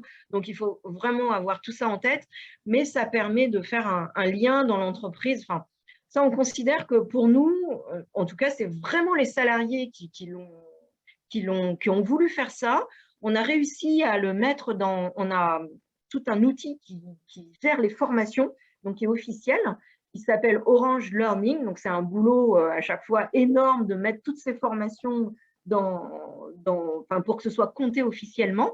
Mais en fait, de passer à l'officialisation, ça nous a permis aussi de monter une marche. C'est-à-dire qu'avant, on s'était dit, alors pour ceux qui ont fait la fresque du climat, ça dure 3 heures, 3 heures et demie, hein, et puis même au bout de 3 heures, on n'a pas forcément tout compris. Le but à chaque fois, c'est vraiment de mettre des flèches entre pour dire à cause de ceci, il va se passer cela.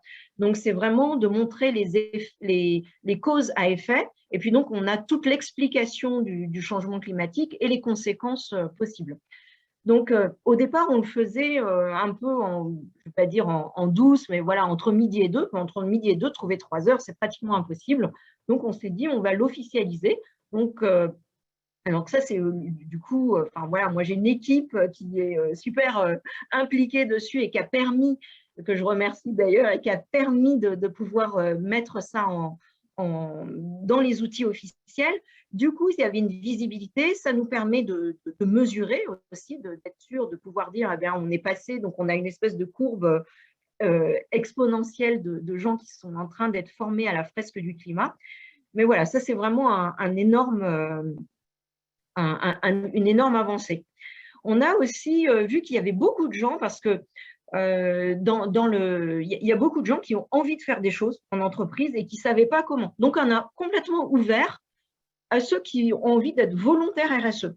Pour que ce soit officialisé, on leur a fait une espèce de description avec même combien de temps ils pourraient être amenés à passer sur le sujet. Donc, c'était très peu de temps. Je pense qu'on a dû mettre une demi-journée par mois ou quelque chose comme ça, puisque en gros, c'est une réunion d'1 heure tous les 15 jours. Et puis, si jamais ils travaillent sur un projet, ça peut être ajouté.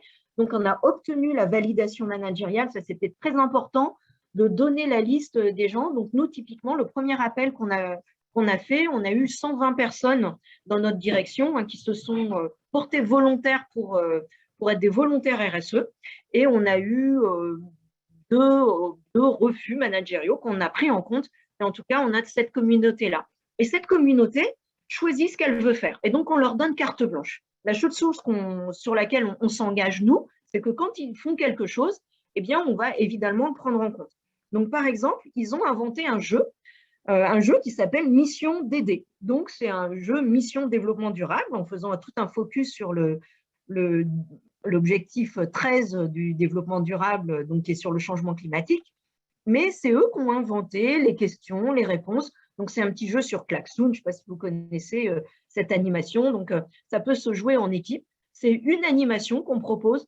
Donc, voilà, on essaye de varier les sujets entre la fresque qui est bien établie avec l'association de la fresque du climat, et puis de l'autre côté, quelque chose qui peut complètement venir de bottom-up. On leur a demandé aussi aux volontaires RSE ce qu'ils avaient fait pendant l'année ou pendant les derniers mois. Et ils nous ont fait un petit book, alors c'est génial, hein. Donc, il y en a qui ont fait des conférences. Donc, si quelqu'un a une idée ou est spécialiste d'un sujet, donc, comme un peu Philippe nous a fait, il y a des gens qui vont se passionner. Typiquement, on a des conférences, on a une conférence sur les métaux. Donc, quelqu'un qui avait lu le premier bouquin, pas celui en tout cas pas celui qui vient de sortir, de Guillaume Pitron, et notamment tous les métaux qu'il y a dans le numérique et dans les smartphones. Donc, c'était hyper intéressant aussi pour les gens d'Orange. Donc, il a monté lui-même sa conf. Donc, il l'a d'abord testé justement avec la communauté Je suis vert avant, pour être sûr que tout le monde, on travaille vraiment à chaque fois en testant. Hein, dès qu'il y a une idée, elle va être testée. Et ensuite, nous, on lui a donné une organisation, une audience, un peu comme ce que vous faites, pour qu'il puisse monter sa conférence sur le sujet. Il y a des personnes qui ont voulu échanger aussi des idées sur différents thèmes. Donc, il y avait sur la maison, sur les déplacements aussi, quelqu'un qui voulait témoigner sur comment est-ce que j'ai fait pour passer de la voiture au vélo. Donc, ça paraît complètement anecdotique, mais en fait, ça, c'est complètement dans la ligne, dans la feuille de route d'Orange. Hein. Quand on a regardé, donc Orange, nous, on est accompagné globalement par Carbone 4, donc on a une estimation de notre scope 3, on connaît à peu près très bien, on va dire, notre scope 1 et 2. Et puis, sur le scope 3, il y a une estimation, il y a des objectifs qui ont été pris récemment de diminution du scope 3 aussi. Mais donc, typiquement, il y a des actions qu'on aurait pu avant trouver comme anecdotiques et qui sont complètement dans la feuille de route d'Orange, par exemple, de venir pour les trajets domicile-travail. Donc ça, c'est aussi des actions qu'on a pu mettre en place. On a mis en place aussi des ateliers qui sont ouverts à tout le monde. Donc ça, c'est voilà, n'importe qui peut venir participer. C'est des ateliers qui existent en anglais et en français. Donc, c'est ouvert aux salariés, mais c'est ouvert aussi à l'externe. Donc, typiquement, il y a des ateliers zéro déchet. Alors ça, ce n'était pas évident au départ en entreprise de faire des ateliers zéro déchet. Surtout, nous, on est sur la partie B2B. Donc, moi, j'avais eu pas mal de remarques en interne en disant « Mais pourquoi est-ce que tu fais ça? Est-ce que tu es sûr que ça doit vraiment être dans la direction ?» Et c'était vraiment quelque chose qui venait des équipes. Ils voulaient absolument travailler sur le zéro déchet. Et quand il y a quelqu'un qui veut faire quelque chose, ça va marcher. En fait, ça, c'est le truc magique avec la RSE, c'est qu'il y a beaucoup de passion et du coup, cette passion, elle opérationnalise toutes les idées. Donc, on a mené avec une start-up qui s'appelle monatelierecofrugal.fr, ils fournissent un kit qui est un peu comme une espèce de réunion Tupperware, mais au lieu de montrer les différents Tupperware, on va montrer... on va poser à chacun sa question, qu'est-ce qu'il fait pour les déchets de cuisine, pour tout type de déchets. Et donc ça, on a monté des ateliers zéro déchet. Si vous voyez aussi sur la droite, on a des ateliers sur le numérique responsable. Donc ça, on l'a aussi monté en bottom-up avec la start-up toujours la même, monatelierecofrugal.fr, en se disant, nous, Orange, on est quand même, le numérique, c'est notre boulot.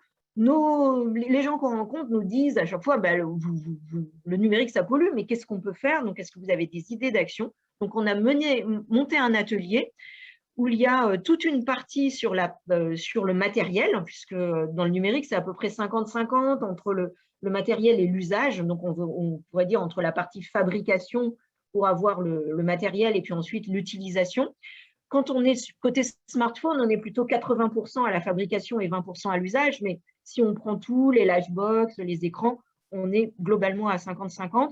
Donc, on a 11 thèmes, 11 propositions d'action. Et à chaque fois, c'est du bottom-up sur le matériel et 11 sur les usages. Et à chaque fois, c'est du bottom-up. Donc, à chaque fois, on demande à chacun, mais vous, c'est quoi votre recette? Donc, typiquement, moi, ce midi, j'en animais un sur des plages de détox numérique. Comment est-ce que je m'organise des plages de détox numérique? Et ça, on demande à chacun comment est-ce qu'il fait, est-ce qu'il l'a déjà fait. Donc voilà, c'est super important, je pense, c'est vraiment de faire participer les gens. Il y a beaucoup de gens qui ont beaucoup d'idées, qui font plein de choses. Oui. Ouais. Justement, c'était un petit peu ma question. Finalement, les points clés de réussite de cette stratégie. Finalement, en 2 mots, tu dirais quoi? Moi, je pense que les points clés, alors j'insiste sur la partie fresque du climat. À la fin, pour ceux qui l'ont fait, à la fin de la fresque du climat, il y a une partie émotion.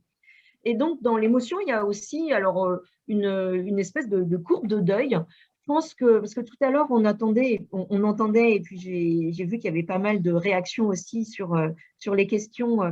Marwan Laoud qui disait que aucun problème ne peut être résolu par des scientifiques et ingénieurs. Je pense qu'il faut faire un peu le deuil de ça. Il y a plein de problèmes, ou alors on considère que ce n'est pas des problèmes, mais ils sont quand même des problèmes. Enfin, quand on me demande, moi, mon animal préféré dans ce genre de truc, je dis toujours le dodo. Le dodo, il n'existe plus. Voilà, pour moi, c'est un problème. Comment on va faire renaître les dodos? Non, c'est impossible. Donc, du coup, enfin, voilà, il y a une extinction de masse. Il faut prendre en compte la vérité. Il ne faut pas se dire qu'on va trouver des résolutions à tout. Je pense que ça tant qu'on est dans cet esprit, peut-être trop, enfin, c'est vrai qu'on nous apprend ça en école d'ingénieur, hein, et je suis la première témoin à le dire, mais je pense qu'il faut faire le deuil de ça. Il faut faire le deuil de j'ai appris plein de choses, mais en fait, je n'ai pas appris à créer la vie et je n'ai pas appris peut-être l'essentiel. Donc, il faut passer cette étape-là. Je pense que la fresque du climat, ça montre un peu ce que nous a montré Philippe en images. Hein. C'est les travaux du GIEC avec des photos. Donc, ça permet de sensibiliser la majeure partie des personnes, mais faire le deuil de ça, avoir beaucoup d'humilité, hein, se dire qu'il y a plein de choses qu'on ne pourra pas faire. En revanche, avoir des amis, et puis même s'il y a une toute petite action, même s'il y a un tout petit espoir, il faut absolument faire quelque chose. Ça, c'est hyper bien expliqué aussi dans tous les livres de Sébastien Boller, hein, Le bug humain ou Où est le sens, qui montre que on en a besoin en fait en tant que cerveau humain, on a besoin de s'accrocher à des choses qui vont pouvoir trouver des solutions. Donc ça, je pense qu'il faut cette partie de deuil, il faut une grande humilité, il faut du courage aussi pour affronter des gens qui ne sont pas forcément dans… Nous, on est dans une direction commerciale, donc ce n'est pas toujours… nos objectifs, ils ne sont pas toujours en ligne avec les objectifs qui sont donnés par chacun dans l'entreprise. Donc, il faut pouvoir apporter nos sujets et poser la question. Et donc, qu'est-ce qui se passe si on fait ça? Qu'est-ce qui se passe si on va vraiment au bout de nos objectifs commerciaux? Qu'est-ce qui risque de se passer? Enfin, donc voilà, il faut du courage pour pouvoir intervenir à chaque fois, se mettre vraiment à plusieurs, faire des règles de 3. Enfin, voilà, il y a tout un cheminement, je pense, intellectuel qu'il faut faire, lire. Il y a beaucoup d'échanges dans la communauté, d'échanges de lecture, de visio. Typiquement, quand on fait les fresques du climat, ensuite, on donne un mail de récap.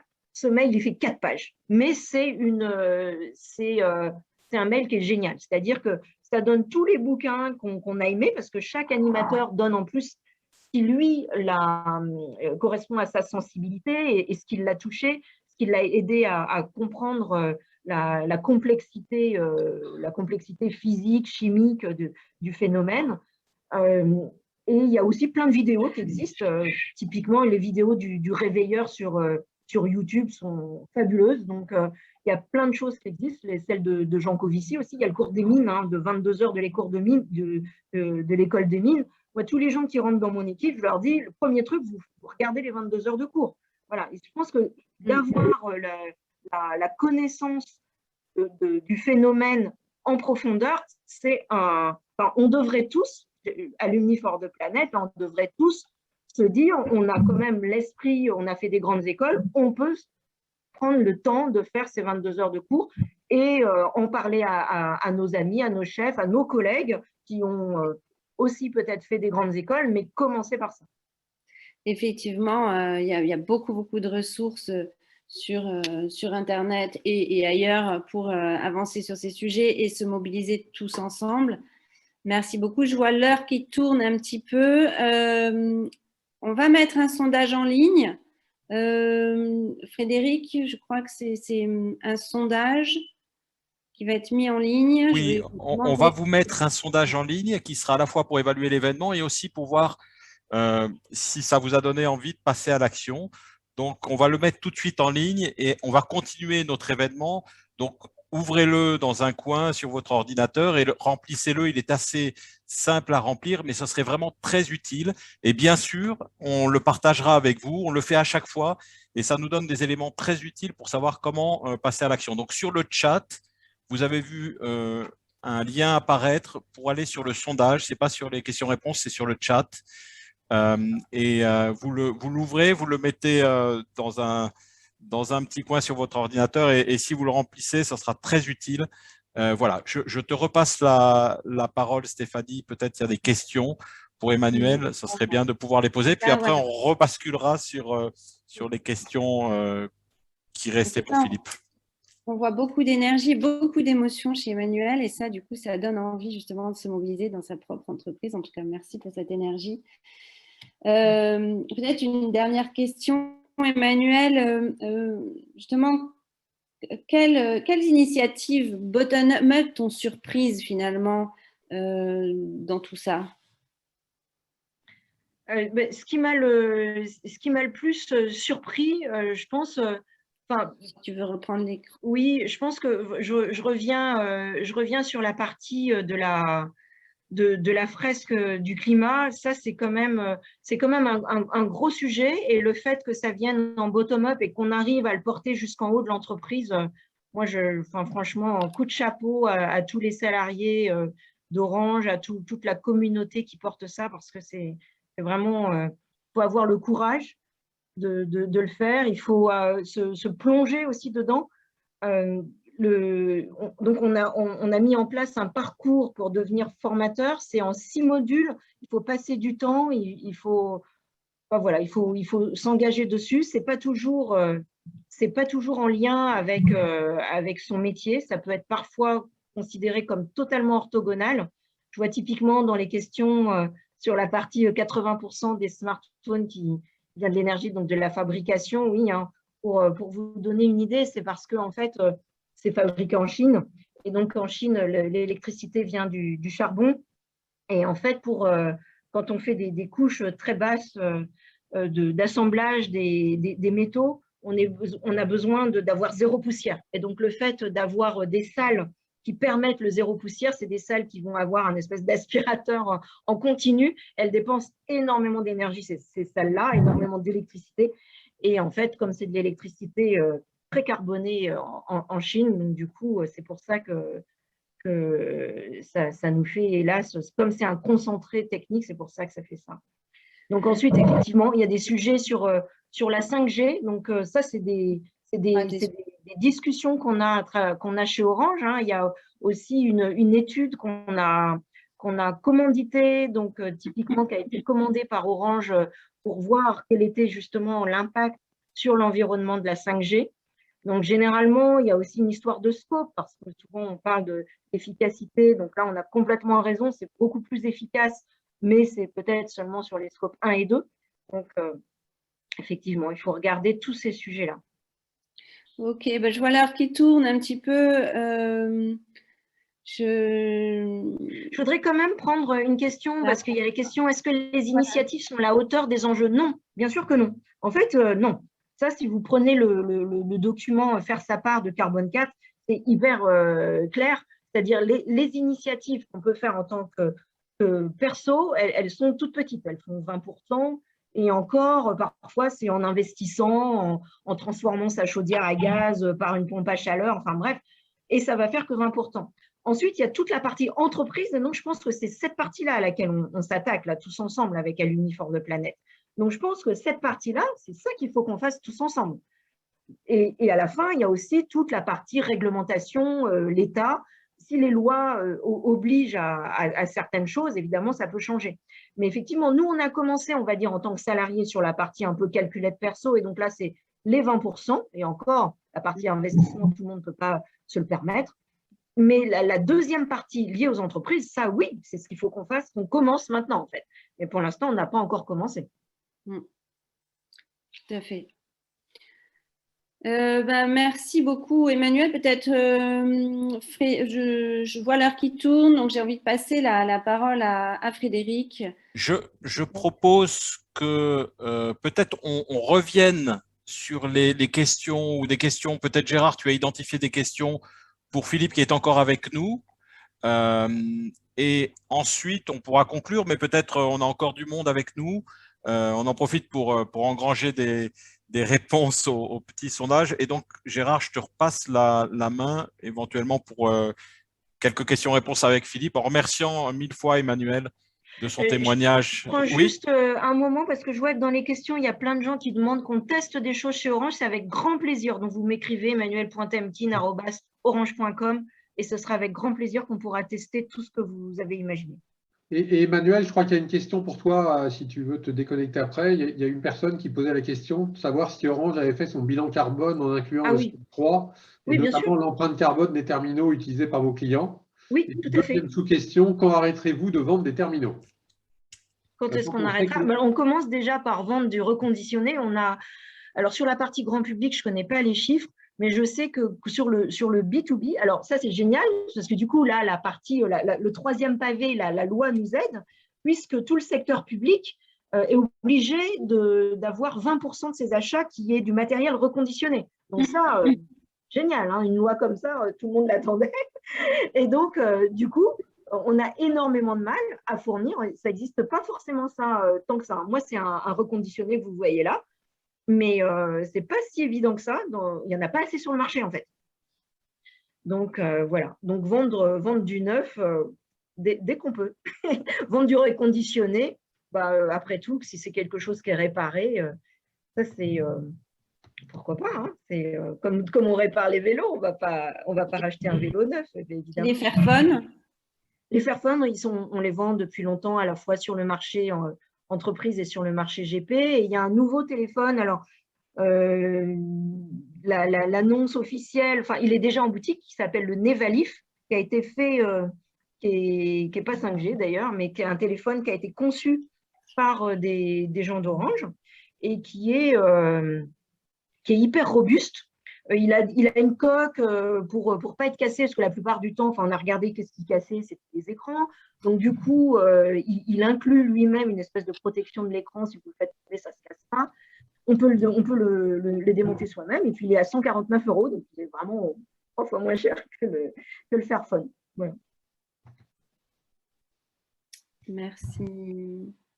Merci, Emmanuel. Bon, il y a plein de questions intéressantes. Je ne sais pas si on peut… Moi, il y a une question, peut-être, il y a une personne qui dit on a besoin, alors c'est peut-être plutôt pour Philippe, ça, on a besoin d'ordre de grandeur pour voir quelles sont les actions prioritaires. Si l'énergie, 35% de contribution et 80% de combustible fossile, le numérique, par exemple, me paraît un sujet bien moins important. Bon. Tu peux en dire un mot, Philippe? Alors, je ne suis pas sûr qu'il faille prioriser. Il y a des secteurs qui sont, comment dire,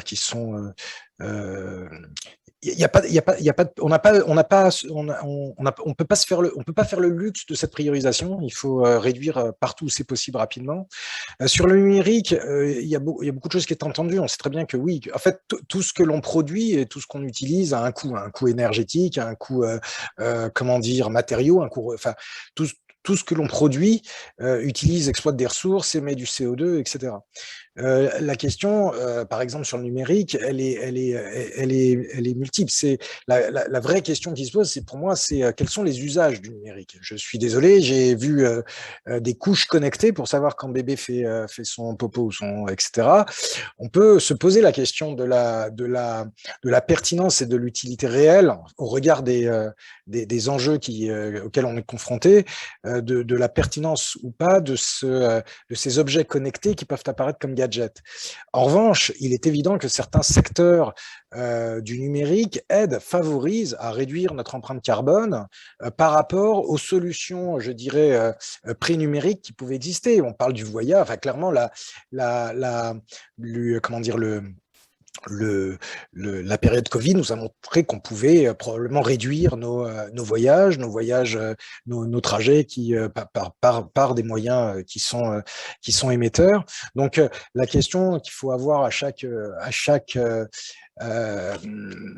comment dire, à chaque étape, c'est de savoir surtout si ce que l'on a fait, c'est rajouter plus que ce qui serait fait sans cette solution dans l'atmosphère, ou si au contraire, ça nous permet, par une substitution, d'être capable de réduire notre empreinte carbone. Moi, je ne serais pas sur la priorisation. Je pense que l'agriculture est aussi prioritaire que l'énergie. C'est juste que l'énergie, on en entend beaucoup parler parce que c'est probablement la transition la plus mûre qui existe actuellement et sur lequel vont probablement essayer de s'appuyer d'autres types de transitions qui sont multiples.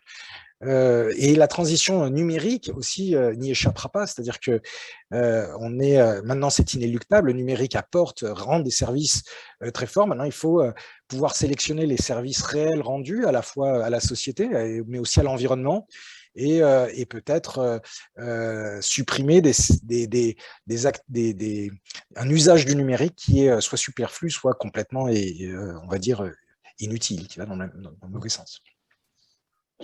Il y avait une question aussi sur les feux de forêt. Les scénarios présentés intègrent-ils les feux de forêt de plus en plus fréquents? Est-ce que ça a un impact réel? Alors, je ne suis pas sûr que Alors, en tant que tel, je crois pas.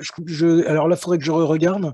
J'ai essayé de répondre. J'ai répondu à pas mal de mails tant que je pouvais là, par le chat, mais je ne pense pas qu'il y a une sectorisation là, des émissions particulières en termes de feux de forêt. Par contre, je pense que des émissions de type feu de forêt sont incluses. Maintenant, je ne suis pas sûr de dire, je ne pense pas que les scénarios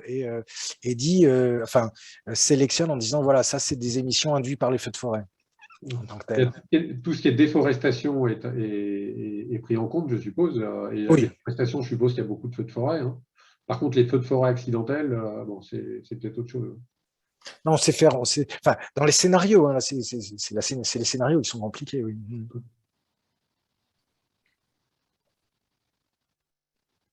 Ok, autrement, je ne sais pas, je pense qu'on a fait un peu le tour. C'est un peu difficile de voir si on a bien répondu à tout, mais je pense qu'on a fait un bon... Je ne sais pas, j'espère avoir répondu. Oui, peut-être il y a eu 2 questions, donc je veux revenir peut-être pour la communauté. C'est visiblement la question des aérosols comme moyen d'atténuation, le changement climatique est revenu plusieurs fois dans les questions. Puisque donc effectivement les aérosols de pollution, comme je vous l'ai montré, refroidissent. Donc la question c'est si on émet des aérosols, est-ce que c'est de la bonne géo-ingénierie? Donc là j'aimerais quand même être assez tranché là-dessus. Non, ce n'est pas de la bonne géo-ingénierie. Il y a plein d'études qui ont montré que, alors d'abord les aérosols, faut pas les mettre trop bas dans l'atmosphère parce que sinon ils sont lessivés dès qu'il y a des pluies. Donc généralement les solutions de géo-ingénierie qui reviendraient à mettre des aérosols dans l'atmosphère, c'est les mettre dans la stratosphère, où là ils pourraient rester de façon sur de la très longue durée. Mais là on sait que il y aura un effet délétère sur la couche d'ozone, puisque on a déjà des expériences de volcans. Hein. Les volcans émettent des aérosols soufrés dans l'atmosphère, dans la stratosphère, et donc là ça réduit, ça diminue la couche d'ozone, donc un effet délétère sur la couche d'ozone et donc sur le flux UV, le rayonnement UV qui impacterait la surface du sol. Mais au-delà de ça, le deuxième effet qui est extrêmement fort, c'est surtout le cycle de l'eau. Donc tout le cycle évaporation, transport. Donc on pourrait avoir, par exemple, il y a des simulations qui montrent qu'on pourrait avoir un déplacement des moussons, etc. Donc avec des impacts sur la vie de milliards d'individus, avec des impacts extrêmement forts. Et enfin, pourquoi les aérosols, la géo-ingénierie via les aérosols n'est pas une solution, c'est que le problème n'est pas qu'un problème de refroidissement ou de réchauffement climatique et un problème c'est pas qu'un problème de température. Si on continue à émettre du CO2, je vous rappelle, il y a l'acidification des océans, avec des impacts absolument catastrophiques sur toute la biosphère marine. Et donc, voilà. Donc, non, la géo-ingénierie qui consisterait à émettre des aérosols dans la stratosphère pour refroidir l'atmosphère n'est pas une solution. Il y a beaucoup d'études scientifiques qui ont montré surtout les aspects délétères de cette solution. Ok. Stéphanie, il y a encore des questions côté Orange ou on passe peut-être Gérard,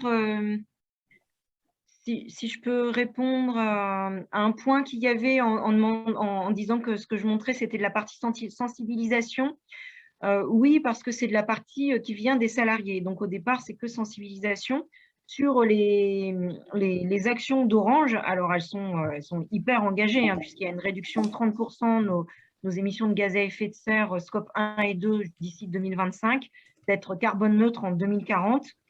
D'ici 2025, 30% sur scope 1 et 2 par rapport à 2015 et 14% de diminution par rapport à 2018 en 2025 sur le scope 3. Mais le scope 3, comme je le disais, on commence tout juste à regarder exactement ce qu'il y a dedans, même s'il y a eu une première évaluation. Donc, il y a ça, il y a de l'économie circulaire avec 30% des mobiles qui doivent être pris par rapport à tous ceux qu'on met sur le marché d'ici 2025. Et puis, 10% de vente de mobiles reconditionnés aussi d'ici 2025. Donc, c'est des objectifs qui sont descendus au niveau de chaque direction, chaque entité opérationnelle. Ok. Et on me demande si on peut avoir nos slides. Moi, j'ai pas de problème je sais pas qui, du coup, par quel moyen c'est. On enverra un package en fait voilà. à la suite avec en fait éventuellement de la documentation, si vous pouvez donner effectivement des références de choses à lire. Et puis on enverra effectivement les présentations et un lien avec le replay à tout le monde. À tous les gens qui sont inscrits. Qu'on laissé un email valide, c'est une condition sine qua non. Et Emmanuel, il faudra que tu nous envoies ta présentation d'ailleurs, ce qui est très bien. Ok. Si Philippe et Emmanuel, vous n'avez rien à ajouter, je propose qu'on passe à la conclusion de Frédéric. Alors, merci à tous. 2 mots pour conclure. D'abord, le petit sondage, on a les premiers résultats qui tombent. À peu près 40% des personnes ont répondu, un peu moins, avec un fort taux de satisfaction. On est à 80%, c'est très encourageant. Ça veut dire encore. Et avec aussi un taux de passage à l'action pour contacter 3 collègues qui est de 70%. C'est aussi très encourageant parce qu'on est sur les 2 volets, l'inspiration et de l'intention, et puis après à l'action, comme on l'a vu avec Emmanuel.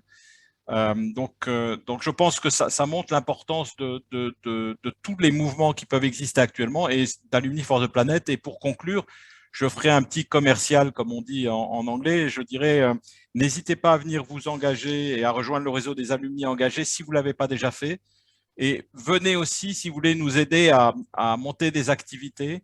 L'objectif, c'est d'avoir le maximum d'efficacité. Et comme on l'a vu ce soir, c'est en échangeant et en travaillant en collectif qu'on peut rendre l'action possible. On a vu que c'est urgent, mais on a vu que c'était possible. Voilà, donc je remercie tout le monde et je vous dis surtout à très bientôt. Et on vous donnera aussi rendez-vous pour le premier anniversaire d'Alumni for the Planet qui va se passer probablement à la fin de la COP 26. Et puis, voilà. On verra s'il y a de l'appétit aussi pour faire des événements des 5 associations d'IP Paris. Là, c'était une première, mais peut-être pas la dernière. Donc, peut-être d'autres à suivre s'il y a de l'appétit du côté des alumni. Et sachant qu'on serait aussi heureux, on sera toujours aussi heureux d'associer les étudiants et puis les enseignants-chercheurs, les personnels, les écoles. Il y en avait ce soir d'ailleurs, je sais. Merci à tous. Merci, bonne soirée. Merci beaucoup. Bonne soirée à tous. Bonne soirée. Au revoir, à bientôt.